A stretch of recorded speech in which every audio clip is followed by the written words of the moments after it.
Então aqui a gente começa a entender o seguinte: a gente inicia o zodíaco com um signo masculino, com uma face de Deus, Deus da guerra.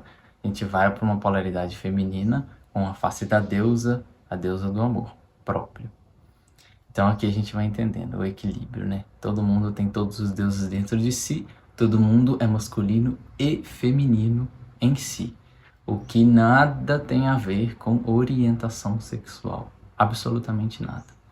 Isso aí é uma ramificação da própria natureza, que é infinita e que se manifesta de várias e várias formas.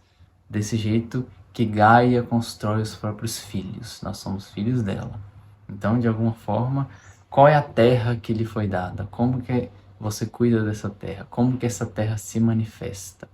Lembrando, mais uma vez, a sexualidade é a sua bússola.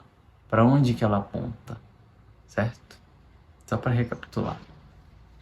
E aí aqui eu quero trazer a carta da Imperatriz no tarô. A própria carta da Imperatriz aparece como um símbolo de Vênus, né? Então aqui a gente vê Gaia e Vênus na carta do tarô da Imperatriz. Então tudo isso aqui que eu estou falando tem a ver com essa carta do tarô. Então quando essa carta sai no jogo, a gente está falando da própria Mãe Terra e na capacidade de nutrição, de criação e de fertilidade que ela exerce. Porém, toda carta do tarô tem o lado negativo e positivo. A gente está falando dos arquétipos, né? Então não existe isso aqui, essa carta é boa, essa carta é ruim. Então a gente vai olhar também para o lado negativo da carta da Imperatriz, para o lado negativo dessa face do feminino, que é tudo isso que eu venho falando, né? E no caso da... Imagina só Gaia revoltada. A carta da Imperatriz no lado negativo. Como que ela apareceria? Eu dei a vida, eu vou tomar a sua vida. Eu dou a vida, eu decomponho a sua vida. Eu removo a vida de você. Isso seria a face sombria de Gaia, que faz parte da natureza, né? Uma árvore cresce, tem as folhas caem, a árvore morre, depois ela cresce, morre, cresce, morre. É o ciclo da vida. Então a gente olha a face de Gaia, a face da Imperatriz, como a nutrição, a criação, mas também a remoção da vida, a destruição. É muito mais do que isso, né? A gente não pode simplificar tanto assim, mas a gente precisa dar sequência no tema.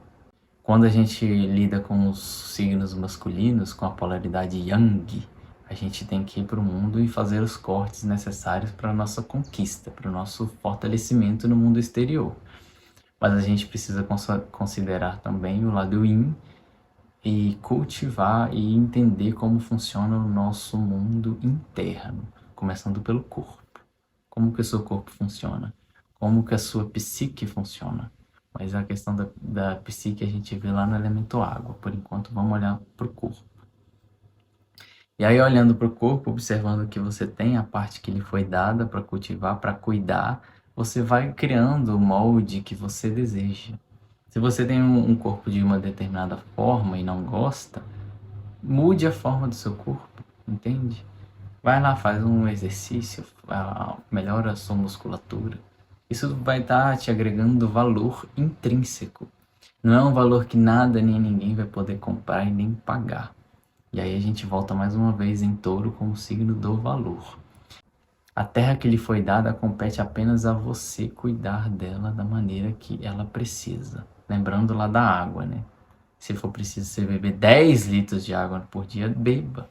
Às vezes seu organismo precisa disso.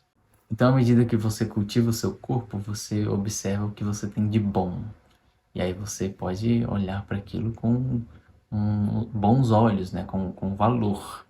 E à medida que você valoriza cada partezinha sua do jeito que ela se manifesta, do jeito que Gaia criou, do jeito que ela é, você coloca valor a si mesmo.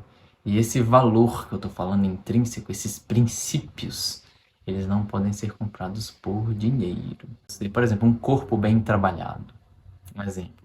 Aquilo ali a pessoa agregou valor a si mesma.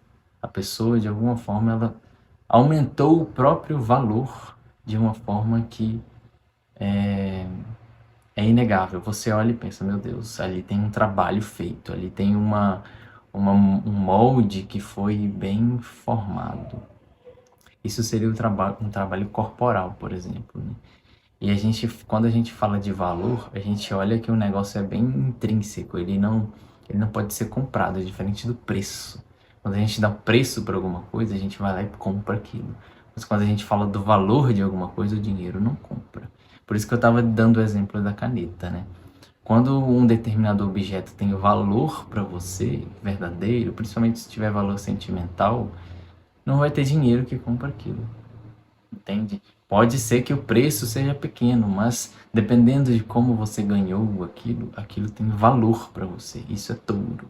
Então, tudo que tem valor, a gente está falando de touro, a gente está falando do primeiro signo de terra. E quando a gente fala do primeiro signo de terra, do primeiro nível do signo de terra, a gente está falando da terra fixa. Então a gente começa com o signo cardinal, fogo cardinal, terra fixa. Aqui a gente precisa assentar a nossa vida. Por quê? Se em Áries a gente dá o início, a gente começa os nossos projetos, a gente dá um passo adiante naquilo que a gente quer conquistar, em Touro a gente precisa, ok, fiz o que eu precisava fazer, vou continuar fazendo, dei o passo inicial, mas agora é momento de cultivar isso e continuar elaborando.